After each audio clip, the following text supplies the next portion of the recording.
ನಮಸ್ತೆ friends, welcome to my cooking YouTube channel.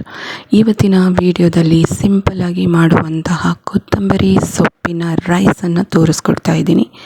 ಹಾಗೂ ಇದು ರೆಸಿಪಿ ಬಂದುಬಿಟ್ಟು ಯಾರಿಗೆ ಎಲ್ಲ ಮನೆಯಲ್ಲಿ ಏನು ಸಾಮಾನಿರಲ್ಲಲ್ವಾ, ಸಿಂಪಲ್ಲಾಗಿ ಮಾಡುವಂಥ ರೆಸಿಪಿ ಆದ್ರೂ ತುಂಬ ಟೇಸ್ಟಿಯಾಗಿ ಬಂದಿತ್ತು.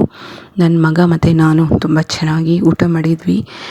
ಇದ್ರ ಜೊತೆಗೆ ಮೊಸರು ಬಜ್ಜಿ ತುಂಬ ಚೆನ್ನಾಗಿರುತ್ತೆ. ಓಕೆನಾ, ನೀವು ಕೂಡ ಟ್ರೈ ಮಾಡಿ. ನಿಮ್ಮ ಮನೆಗಳಲ್ಲಿ ಏನೂ ಸಾಮಾನಿರಲ್ಲಲ್ವಾ, ತರಕಾರಿ, ಸೊಪ್ಪು, ಸಾಂಬಾರು ಮಾಡಲಿಕ್ಕೆ. ಸಾಂಬಾರು ಮಾಡಿದರೆ ಸಪ್ರೇಟ್ ರೈಸ್ ಬೇಕು, ಅದಕ್ಕೆ ಪಲ್ಯ ಬೇಕು, ಅದಕ್ಕೆ ಬೇರೆ ಬೇರೆ ಐಟಮ್ಸ್ ಕೂಡ ಬೇಕು. ಇದಕ್ಕೆ ಯಾವುದೇ ಥರದ್ದು ಇದು ಬೇಡ್ದೇ, ಸಾಮಾನು ಬೇಡ್ದೇ ಮಾಡುವಂಥ ಒಂದು ರೆಸಿಪಿಯಾಗಿದೆ. ನೀವು ಕೂಡ ಟ್ರೈ ಮಾಡಿ. Simple and tasty and very good for health. ಮನೆಯಲ್ಲೇ ಮಾಡಿರೋದ್ರಿಂದ ನೀವು ಕೂಡ ಟ್ರೈ ಮಾಡಿ ಹಾಗೂ ಬೇರೆಯವ್ರಿಗೂ ಶೇರ್ ಮಾಡಿ. ಓಕೆನಾ, ಇಲ್ಲಿ ನಾನು ಒಂದು ಕಟ್ಟು ಕೊತ್ತಂಬರಿ ಸೊಪ್ಪು ತೊಗೊಂಡಿದ್ದೀನಿ. ಅದ್ರ ಜೊತೆಗೆ 3-4 ಹಸಿಮೆಣ್ಸಿನ್ಕಾಯಿ ಮತ್ತು 5 ಬೆಳ್ಳುಳ್ಳಿನ ತೊಗೊಂಡಿದ್ದೀನಿ. ಇದ್ರ ಜೊತೆಗೆ ಮಿಕ್ಸಿ ಜಾರ್ ಬೇಕು ರುಬ್ಬೋದಕ್ಕೆ, ಮತ್ತು ಪ್ಲಸ್ ಒಂದು ಅರ್ಧ ಹೋಳು ತೆಂಗಿನಕಾಯಿ ಬೇಕಾಗುತ್ತೆ. ಓಕೆನಾ, ಈ ತೆಂಗಿನಕಾಯಿ ನಾನು ಏನು ತುರಿದ್ಬಿಟ್ಟು ಹಾಗೆ ಲಾಸ್ಟಿಗೆ ಬಂದಿತ್ತಲ್ವ, ಅದೆಲ್ಲ ಚಕ್ಕೆಗಳನ್ನ ತೆಗೆದಿಟ್ಕೊಂಡಿದ್ದೀನಿ. ಮತ್ತು 2-3 ಟೊಮೆಟೊ ಹಣ್ಣಾಗಿರೋದು ಬೇಕು. ಮತ್ತು ಒಂದು ದೊಡ್ಡ ಪಾತ್ರೆಯಲ್ಲಿ ಪ್ರಿಪೇರ್ ಮಾಡಿರೋವಂಥದ್ದು, ಈಗಾಗಲೇ ಕುಕ್ಡ್ ರೈಸ್ ತೊಗೊಂಡಿದ್ದೀನಿ, ಅಂದರೆ ಬೇಯಿಸಿರೋ ಅನ್ನವನ್ನು ತೊಗೊಂಡಿದ್ದೀನಿ. ಇದೆಲ್ಲನೂ ಮಿಕ್ಸಿ ಜಾರಿಗೆ ಹಾಕ್ಕೊಂಬಿಟ್ಟು ಚೆನ್ನಾಗಿ ರುಬ್ಕೊಳ್ಳೋಣ. ಇದರಲ್ಲಿ ಬೇರೆ ಮಸಾಲೆ ಏನೂ ಹಾಕ್ಕೊಳ್ತಾ ಇಲ್ಲ ಫ್ರೆಂಡ್ಸ್. ಮತ್ತು ರುಚಿಗೆ ತಕ್ಕಷ್ಟು ಉಪ್ಪು ಕೂಡ ಬೇಕು. ಇದೆಲ್ಲ ಒಂದು ಮಿಕ್ಸಿಗೆ ಜಾರಿಗೆ ಹಾಕ್ಕೊಂಬಿಟ್ಟು ಚೆನ್ನಾಗಿ ಬರೋಣ. ಫಸ್ಟು ಈ ಮಸಾಲೆಯನ್ನು ರುಬ್ಕೊಂಬಿಟ್ರೆ ಒಳ್ಳೆಯದು. ಆಮೇಲೆ ಉಳಿದಿದ್ದು ಒಗ್ಗರಣೆ ಆರಾಮಾಗಿ ಹಾಕ್ಕೋಬೋದು.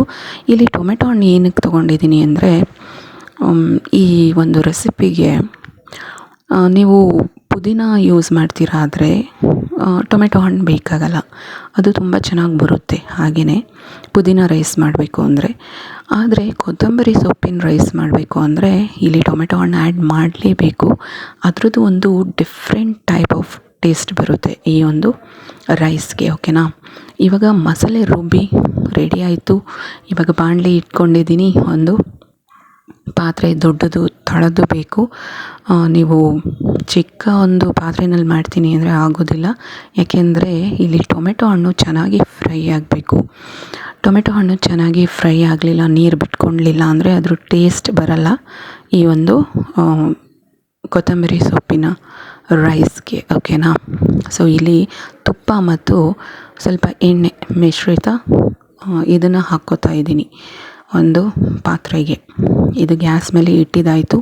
ಇವಾಗ 2-3 ಟೇಬಲ್ ಸ್ಪೂನು ಈ ತುಪ್ಪ ಮಿಶ್ರಿತ ಎಣ್ಣೆಯನ್ನು ಹಾಕ್ಕೊಳ್ಳೋಣ. ಎಣ್ಣೆ ಮತ್ತು ತುಪ್ಪ ನಾನು ಯಾವಾಗಲೂ ಮಿಕ್ಸ್ ಮಾಡಿ ಇಟ್ಕೊಂಡಿರ್ತೀನಿ, ದೋಸೆಗೆ ಮತ್ತು ನಮಗೆ ಬೇರೆ ಇದಕ್ಕೆ ಯೂಸ್ ಮಾಡಬೇಕು ಅಂತ. ಅದನ್ನೇ ಇವಾಗ 3-4 ಹಾಕ್ಕೋಬೋದು. ನಾನಿಲ್ಲಿ 3 ಹಾಕ್ಕೊಂಡಿದ್ದೀನಿ. ಮತ್ತು ಟೊಮೆಟೊ ಹಣ್ಣು ಕಟ್ ಮಾಡಿ ಇಟ್ಕೊಂಡಿದ್ದೆ, ಅದನ್ನೆಲ್ಲನೂ ಸೇರಿಸ್ಕೋತಾ ಇದ್ದೀನಿ. ಈ ಎಣ್ಣೆ ಕಾದಿದ ತಕ್ಷಣ ಟೊಮೆಟೊ ಹಣ್ಣನ್ನು ಹಾಕ್ಕೊಳ್ಳಿ, ಚೆನ್ನಾಗಿ ಫ್ರೈ ಮಾಡ್ಕೊಳ್ಳಿ. ಮತ್ತು ಇದ್ರ ಜೊತೆಗೇ ಉಪ್ಪನ್ನು ಹಾಕ್ಕೊಳ್ಳಿ ಫ್ರೆಂಡ್ಸ್. ಆವಾಗ ಬೇಗ ಅದು ನೀರನ್ನು ಬಿಟ್ಕೊಳ್ಳೋದಕ್ಕೆ ಈಸಿ ಆಗುತ್ತೆ. ಟೊಮೆಟೊ ಹಣ್ಣು ಬೇಗ ನೀರು ಬಿಟ್ಕೊಳ್ಳೋದಕ್ಕೆ ಸ್ಟಾರ್ಟ್ ಆಗುತ್ತೆ ಉಪ್ಪು ಹಾಕೋದ್ರಿಂದ. ಇವಾಗ ಫ್ರೈ ಮಾಡೋಣ. ಇದು ಚೆನ್ನಾಗಿ ಫ್ರೈ ಆಗಬೇಕು, ಅಂದರೆ ಚೆನ್ನಾಗಿ ಸಾಫ್ಟ್ ಆಗಬೇಕು ಟೊಮೆಟೊ ಹಣ್ಣು ಸಾಫ್ಟ್ ಆಗ್ತಾ ಬರ್ತಿದ್ದಾಗೇ ನೋಡಿ ಇಲ್ಲಿ ಸ್ವಲ್ಪ ಇದನ್ನು ಹಾಕ್ಕೋತಾ ಇದ್ದೀನಿ, ಅರಿಶಿಣದ ಪುಡಿಯನ್ನು ಹಾಕ್ಕೋತಾ ಇದ್ದೀನಿ. ಅದನ್ನು ಹಾಕಿಬಿಟ್ಟು ಚೆನ್ನಾಗಿ ಫ್ರೈ ಮಾಡಿ. ಈ ಫ್ರೈ ಆದಮೇಲೆ ಟೊಮೆಟೊ ಹಣ್ಣು ಇವಾಗ ಮಸಾಲೆಯನ್ನು ಆ್ಯಡ್ ಮಾಡ್ಕೊಳ್ಳೋಣ. ಮಸಾಲೆಯನ್ನು ಆ್ಯಡ್ ಮಾಡ್ಕೊಳ್ಳುವಾಗ ಒಂದು ನೆನಪಲ್ಲಿ ಇಟ್ಕೊಳ್ಳಿ, ಏನಪ್ಪ ಅಂತಂದರೆ ಟೊಮೆಟೊ ಹಣ್ಣು ಅರ್ಧಂಬರ್ಧ ಫ್ರೈ ಆಗಿ ನೀವೇನಾದರೂ ಮಸಾಲೆ ಆ್ಯಡ್ ಮಾಡಿಕೊಂಡ್ರೆ ಅದು ಚೆನ್ನಾಗಿ ಬರಲ್ಲ. ಚೆನ್ನಾಗಿ ನೀರೆಲ್ಲ ಬಿಟ್ಕೊಂಡಿರಬೇಕು ಟೊಮೆಟೊ ಹಣ್ಣು, ಆವಾಗಲೇ ನೀವು ಈ ಮಸಾಲೆಯನ್ನು ಆ್ಯಡ್ ಮಾಡ್ಕೊಳ್ಳೋವಂಥದ್ದು. ಆ್ಯಡ್ ಮಾಡ್ಕೊಂಡಾದಮೇಲೆ ಇದು ಕೂಡ ಚೆನ್ನಾಗಿ ಫ್ರೈ ಆಗಲಿ. ಓಕೆನಾ, ಇದು ಫ್ರೈ ಆಗ್ತಿದ್ದಾಗೇ ಅನ್ನ ಸೇರಿಸ್ಕೊಂಡು ಅದನ್ನು ಬೇಕಾಗೋದಕ್ಕೆ, ಅಂದರೆ ಮುಚ್ಚಳ ಮುಚ್ಚಿ ಚೆನ್ನಾಗಿ ಅದು ಬೇಯೋದಕ್ಕೆ ಬಿಡಬೇಕಾಗುತ್ತೆ. ಇದು ಮಸಾಲೆ ಹಾಕಿ ಆದಮೇಲೆ ಸ್ವಲ್ಪ ಹೊತ್ತು ಬೇಯೋದಕ್ಕೆ ಲಿಡನ್ನು ಕ್ಲೋಸ್ ಮಾಡಿದ್ದಾಯಿತು. ಇವಾಗ ಓಪನ್ ಮಾಡಿದೆ. ಇವಾಗ ರೈಸನ್ನು ಸೇರಿಸ್ಕೊಳ್ಳೋಣ. ರೈಸ್ ಸೇರಿಸ್ಕೊಬಿಟ್ಟು ಅದಕ್ಕೆ ಮಿಕ್ಸಿ ಜಾರ್ಗೆ ಸ್ವಲ್ಪ ನೀರನ್ನು ಸೇರಿಸ್ಬಿಟ್ಟು ಅನ್ನಕ್ಕೆ ಆ್ಯಡ್ ಮಾಡ್ಕೋಬೇಕಾಗುತ್ತೆ. ಇದರಿಂದ ರೈಸ್ ಏನಿದೆ ಅಲ್ವಾ ಸ್ವಲ್ಪ ಸಾಫ್ಟಾಗಿ ಚೆನ್ನಾಗಿ ಬರುತ್ತೆ. ಮೊದಲೇ ನೀವು ರೆಡಿ ಮಾಡಿ ಇಟ್ಟಿದ್ರೂ ಕೂಡ ರೈಸು ಆ ಮಸಾಲೆ ಜೊತೆಗೆ ಹೊಂದ್ಕೊಳ್ಳೋದಕ್ಕೆ ಈಸಿ ಆಗುತ್ತೆ. ಹಾಗಾಗಿ ಇನ್ನೊಂದು ಸ್ವಲ್ಪ ನೀರು ಹಾಕಿಬಿಟ್ಟು ಅದನ್ನು ಬೇಕ್ ಮಾಡಬೇಕು, ಅಂದರೆ ಬೇಯಿಸಬೇಕು. ಲೋ ಫ್ಲೇಮ್ ಫಸ್ಟು ಒಂದು 5 ಮಿನಿಟ್ಸು ಹೈ ಫ್ಲೇಮಲ್ಲಿ ಇಟ್ಕೊಳ್ಳಿ. ಲಿಡ್ ಕ್ಲೋಸ್ ಮಾಡಿ ಆದಮೇಲೆ ಇವಾಗ ಮಿಕ್ಸಿ ಜಾರಿಗೆ ನೀರು ಹಾಕಿ ಸೇರಿಸ್ಕೊಂಡೆ ನೋಡಿ. ಇವಾಗ ಲಿಡ್ ಕ್ಲೋಸ್ ಮಾಡ್ತಾಯಿದ್ದೀನಿ. ಉಪ್ಪು ಎಲ್ಲ ನೀವು ಫಸ್ಟೇ ಹಾಕಿರೋದ್ರಿಂದ ಇನ್ನೊಮ್ಮೆ ಉಪ್ಪನ್ನ ಚೆಕ್ ಮಾಡ್ಕೊಳ್ಳಿ, ಓಕೆನಾ. ಇಲ್ಲಿವಾಗ ಲಿಡ್ಡನ್ನ ತೆಗೆದು ತೋರಿಸ್ತಾ ಇದ್ದೀನಿ ನೋಡಿ, ಆಗ್ತಾ ಬಂತು.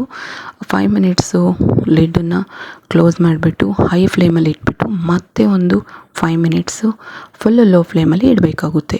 ಇದಿವಾಗ ರೆಡಿ ಆಯಿತು. ಸೊ ನೋಡಿದ್ರಲ್ವಾ, ಮನೆಯಲ್ಲೇ ಸಿಂಪಲ್ಲಾಗಿ ಏನೂ ವಸ್ತು ಇಲ್ಲದೇ ಕೊತ್ತಂಬರಿ ಸೊಪ್ಪಿನ ರೈಸನ್ನು ಹೇಗೆ ಮಾಡೋದು ಅಂತ ರುಚಿಕರವಾಗಿ ನೀವು ಕೂಡ ಟ್ರೈ ಮಾಡ್ತೀರಾ ಅಲ್ವಾ. ಸೊ ನಾನು ನಿಮ್ಮನ್ನು ಮತ್ತೆ ಭೇಟಿಯಾಗ್ತೀನಿ ಮುಂದಿನ ವೀಡಿಯೋದೊಂದಿಗೆ. ಅಲ್ಲಿ ತನಕ take care, bye. Thank you for watching. ನಿಮ್ಮ ಆರೋಗ್ಯ ನಿಮ್ಮ ಕೈಯಲ್ಲೇ.